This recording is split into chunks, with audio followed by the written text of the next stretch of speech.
मैं भी इनकी लिस्ट में हूँ और ये समझ लेना एक के बाद एक सबके साथ यही जुल्म होना है। अगर हम अपने इतिहास को पेश करेंगे तो इंशाअल्लाह इनकी हिम्मत नहीं हो सकती कि हमारी कि मेरी इज्जत आप लोगों के हाथ में है, मेरी इज्जत के हाथ नहीं आना चाहिए।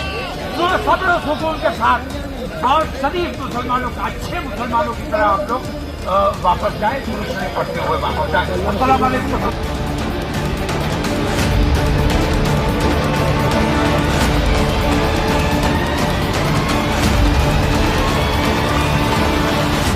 खौफजदा करके मैं हुकूमत को सिर्फ ये दिखाना चाहता हूं कि मैंने जो बात कही थी कि हमने अपने नौजवानों को कंट्रोल किया हुआ है, अगर कंट्रोल से बाहर हो गए तो हुकूमत के लिए बड़ी दिक्कतें पेश आ जाएंगी।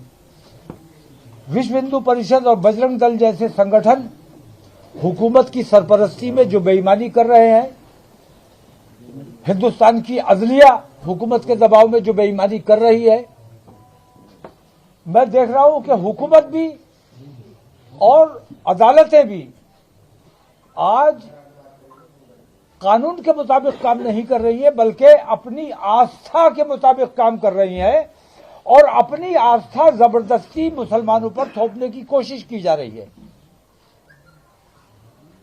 मैं ये कहना चाहता हूं कि अगर ये जुल्म ज्यादती इसी तरह जारी रहा, विश्व हिंदू परिषद और बजरंग दल जैसे आतंकवादी संगठनों को कंट्रोल नहीं किया गया तो मुल्क के हालात खराब होने का अंदेशा है, जो हम किसी कीमत पर नहीं होने देना चाहते।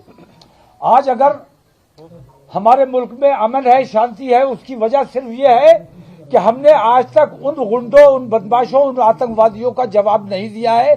जिस दिन हमारा नौजवान जवाब देने पर मजबूर हो जाएगा, उस दिन मुल्क के हालात खराब हो जाएंगे। इसीलिए मैंने, जैसे आपने देखा होगा कि गीजर में सेफ्टी वॉल्व लगा होता है, लावा अंदर अंदर बहुत पनप रहा है, बहुत बड़ा ब्लास्ट हो सकता है। मैंने ये छोटा सा काम करके लोगों के जज्बात को कंट्रोल करने की कोशिश की है और सेफ्टी वॉल्व का काम किया है। मैंने उस प्रेशर को दूसरे रास्ते से निकाला है ताकि वो जो हमारे शहर का अमन खराब ना हो। हुकूमत को हमारा इसमें साथ देना चाहिए। अगर हुकूमत दंगा और फसाद चाहती है तो हम तैयार हैं, न पुलिस की लाठी से डरते हैं, न गोली से डरते हैं, लेकिन हम अपने शहर के अमन से और अपने देश के अमन को बनाए रखना चाहते हैं, इसलिए हमने जवाब नहीं दिया है। मेरी मांग ये है कि मुफ्ती सलमान अजहरी को फौरन रिहा किया जाए और ये जो बुलडोजर की कार्रवाई चल रही है, असल में मैं बुलडोजर की कार्रवाई की मुखालफत इसलिए कर रहा हूं कि ये कोर्ट का काम पुलिस ने अपने हाथ में लिया हुआ है। जब अदालतें मौजूद है, किसी ने अपराध किया है, उसको गिरफ्तार कीजिए, अदालत के सामने पेश कीजिए, अदालत उसे सजा दे या जो भी करे। लेकिन पुलिस जो बुलडोजर चला रही है, हुकूमत जो बुलडोजर चला रही है, इस बुलडोजर के खिलाफ सुप्रीम कोर्ट को सख्त संज्ञान लेना चाहिए। लेकिन मैं ये देख रहा हूं कि कहीं ना कहीं सुप्रीम कोर्ट जैसी संस्था सरकार के दबाव में काम कर रही है और ये हमारे देश के लिए बेहद घातक सिद्ध होगा।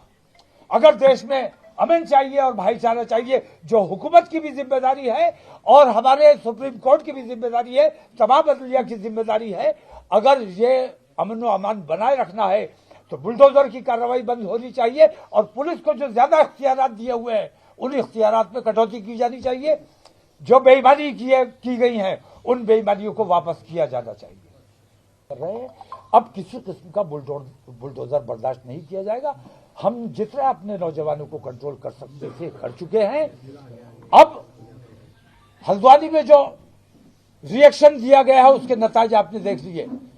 अगर जबरदस्ती वहां बुलडोजर ना चलाए, धामी उसका जिम्मेदार है, धामी के खिलाफ FIR होनी चाहिए, उसे गिरफ्तार किया जाना चाहिए और जिन लोगों की वहां संपत्ति नष्ट हुई है, उन लोगों की संपत्ति, धामी की जायदाद जब्त करके उससे उसकी भरपाई की जानी चाहिए। पुलिस सीधे ही गोली मारेगी, पुलिस पैर पे गोली नहीं मारेगी। पैर पे गोली मारी जाती है बचाने के लिए, सीने पे गोली मारी जाती है, माथे पे गोली मारी जाती है मार डालने के लिए। और पुलिस, हुकूमत, हिंदूवादी संगठन, अदलिया, ये सारे के सारे आज हिंदुत्व की लाइन पर काम कर रहे हैं और मुसलमानों को हिंदुस्तान से खत्म कर देना चाहते हैं। लेकिन हिंदुस्तान की रग रग में मुसलमान बसता है, इसको हटाया नहीं जा सकता। और रगों से अगर खून खींच लिया तो बचेगा क्या? जिंदा कैसे रहोगे?